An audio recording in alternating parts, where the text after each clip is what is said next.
रोक सको तो रोक लो, तब्दीली आई रे, तब्दीली आई रे, तब्दीली आई रे। पाकिस्तान दी आवाम ने हुक्मरानी दा हक इमरान खान नूं दिता ते मुखालफ उम्मीदवारां दे नाल-नाल इंडिया दियां भी चीकां निकल गईयां।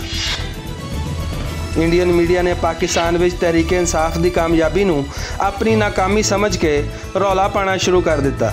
नवाज शरीफ का दूसरे नंबर पर रहना भारत के लिए बुरी खबर है। इमरान खान का प्रधानमंत्री बनना भारत के लिए शुभ खबर नहीं है। तमाम राजनीतिक दलों को तो एक तरह से डब्बा में बंद कर दिया गया। Imran Khan very worrying for India viewers, very worrying for India. ਇਹਦੇ ਜਵਾਬ ਵਿੱਚ ਪਾਕਿस्तानी वजारत खारजा भी हरकत ਵਿੱਚ आई ਤੇ इंडियन मीडिया ਨੂੰ ਆਪਣੇ ਦਾਖਲੀ ਮਸਾਇਲ ਤੇ ਤਵੱਜਾ ਦੇਣ ਦੇ ਮਸ਼ਵਰੇ ਦੇ ਨਾਲ-ਨਾਲ ਇਹ ਵੀ ਆਖਿਆ ਕਿ ਵੋਟ ਦੀ ਤਾਕਤ ਨਾਲ ਪਾਕਿस्तान ਵਿੱਚ ਹਕੂਮਤ ਬਣਾਉਣ ਵਾਲੀ ਪਾਰਟੀ ਨੂੰ ਆਲਮੀ ਬਰਾਦਰੀ ਨੂੰ ਤਸਲੀਮ ਕਰਨਾ ਚਾਹੀਦਾ ਹੈ। ਪਾਕਿस्तान ਵਿੱਚ ਇਮਰਾਨ ਖਾਨ ਦੀ ਕਾਮਯਾਬੀ ਤੋਂ ਬਾਅਦ ਹਿੰਦੁਸਤਾਨੀ ਮੀਡੀਆ ਤੇ ਸਿਆਸਤਦਾਨਾਂ ਨੂੰ ਹੁਣ ਹੋਸ਼ ਕਰਨੀ ਚਾਹੀਦੀ ਹੈ ਕਿ ਪਾਕਿस्तानी ਕੌਮ ਨੂੰ ਆਪਣਾ ਲੀਡਰ ਚੁਣਨ ਦਾ ਪੂਰਾ ਹੱਕ ਹੈ।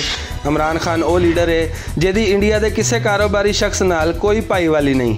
इसलिए हुण इंडिया नाल जदों भी गल होवेगी वो गल होवेगी जिहड़ी पाकिस्तानी कौम दे दिलां दी आवाज़ है। इंसाफ का ईमान का रोशन